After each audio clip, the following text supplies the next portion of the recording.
잠언, 전도서, 그리고 아가서에 관해 살펴보도록 하겠습니다. 먼저 지난번에 살펴보았던 엽기서를 포함하여 잠언, 전도서는 우리가 흔히 지혜문학이라고 부릅니다.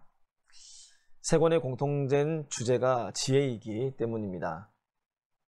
그리고 전도서 다음으로 아가서가 나오는데, 이는 잠언, 전도서, 아가서 모두 솔로몬이 지었기 때문입니다. 아가서의 주 내용은 남녀 간의 뜨거운 사랑을 그리고 있는데요. 사실 본 뜻은 하나님과 그분의 백성들 간의 친밀함이 주제입니다.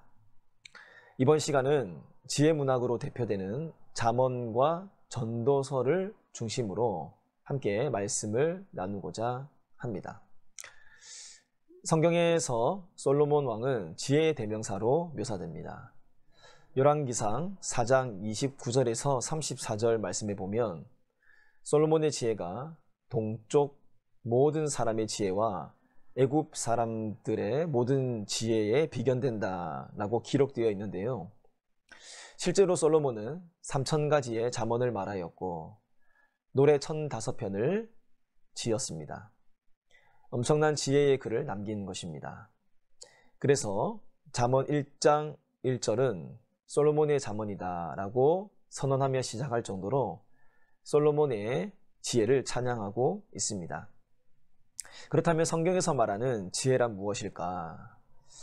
성경에서 보면 지혜에 대해서 얘기를 할 때 꿈을 해몽하는 능력, 그리고 성막에 필요한 물건들을 만드는 것, 그리고 금속 기술들을 또 이렇게 사용하는 것, 실용적이고 기술적인 지식들을 활용하는 것을 지혜라고 일컫습니다. 또한 지혜를 헤쳐나갈 수 있는 삶의 기술도 이에 속합니다. 그러나 이것은 지혜문학에서 말하는 진짜 지혜는 아닙니다. 진정한 지혜는 하나님이 세상을 지으시고 어떻게 이 세상을 이끌어 가시는지에 대한 패턴을 아는 것입니다. 하나님께서 세상에 두신 불변의 법칙을 깨닫고 거기에 순응하며 살아가는 것입니다. 잠언, 전도서와 같은 지혜 문학은 아주 독특한 특징이 있습니다. 구약 성경에서 흔히 볼 수 있는 신앙의 이야기나 고백들이 결여되어 있습니다. 아브라함과 같은 믿음의 조상들에게 주어진 약속, 출애굽 경험, 신의 언약, 그런 주제들이 생략되어 있습니다. 지혜 문학은 이스라엘의 독특한 경험보다 보편적인 인간의 역사와 경험들을 소개합니다. 게으른 자여 개미에게 가서 그가 하는 것을 보고 지혜를 얻으라. 좀 더 자자, 좀 더 졸자 하면 빈궁이 강도같이 온다. 이런 말씀 등 인생에 필요한 보편적인 지혜들을 소개합니다. 이러한 특징 때문에 지혜 문학을 성경의 변두리에 놓거나 성경의 권위를 인정해 주어야 하는가에 대해서 의문을 제기하기도 합니다. 그러나 지혜 문학에 진술되는 모든 지혜의 뿌리에는 하나님을 경외하는 것이 자리 잡고 있습니다. 하나님께서 자신을 경외하는 자들에게 은혜를 베푸시고 늘 지키신다는 것이 지혜 문학의 토대입니다. 그런 점에서 지혜 문학은 하나님에 대한 신앙을 보편적인 언어로 풀어낸 작품이라고 할 수 있겠습니다. 이제는 잠언과 전도서 이 각 책을 나누어서 살펴보도록 하겠습니다. 잠언은 우선적으로 인과율을 이야기합니다.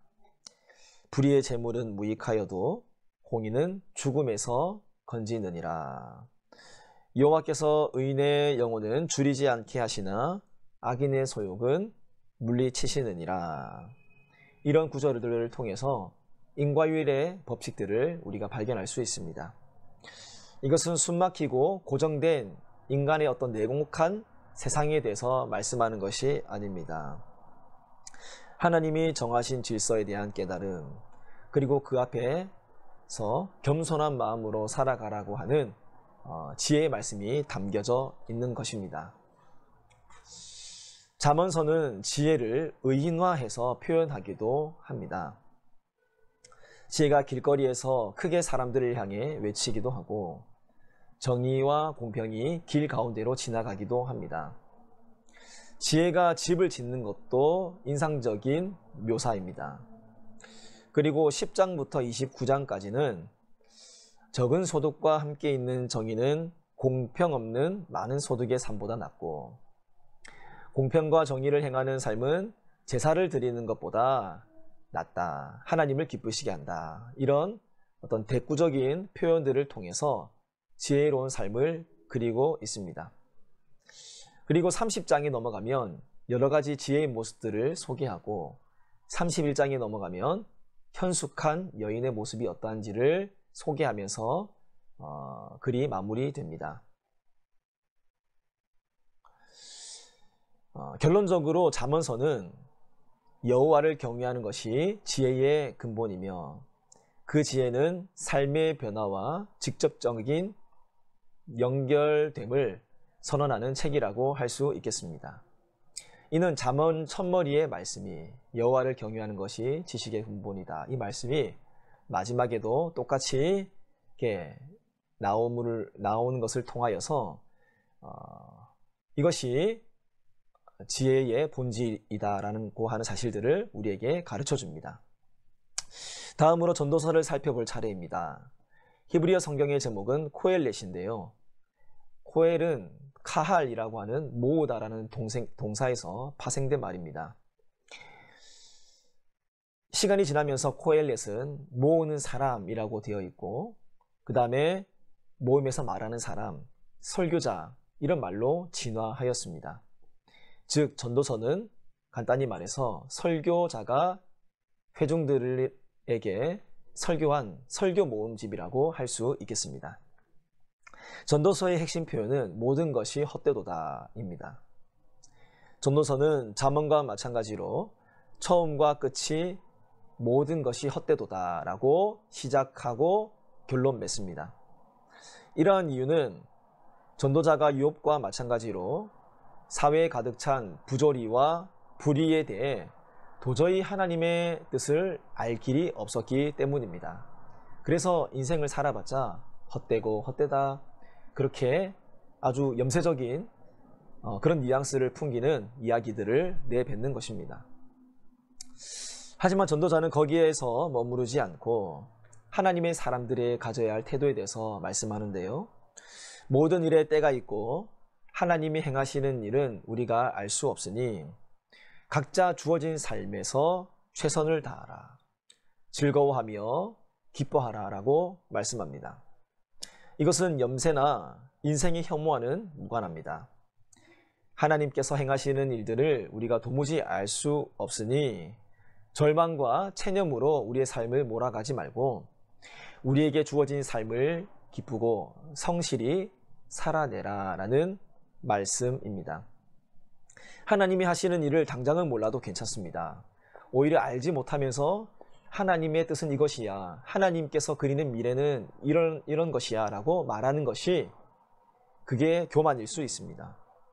자신의 한계를 인정하고 자신에게 주어진 본분을 감당하는 것, 그것이 바로 전도서에서 우리에게 전해주는 하나님의 뜻입니다. 전도서 12장 13절에는 이렇게 말씀합니다. 일의 결국을 다 들었으니 하나님을 경외하고 그의 명령들을 지킬지어다. 이것이 모든 사람의 본분이니라. 아멘. 결국 전도서의 말씀도 하나님을 경외하고 그 말씀을, 그 명령을 지킬 것으로 글을 마무리하고 있습니다. 지혜란 형통한 날이든지 공고한 날이든지 주어진 삶에 감사하며 끝까지 하나님을 신뢰하고 하나님을 의지하며 하나님께서 명하신 명령들을 지키며 살아가는 것, 그것이 바로 지혜라고 할 수 있겠습니다. 어떤 상황 속에서도 주님의 주권을 인정하고 그분과 동행하며 살아가는 것이야말로 지혜자의 삶입니다.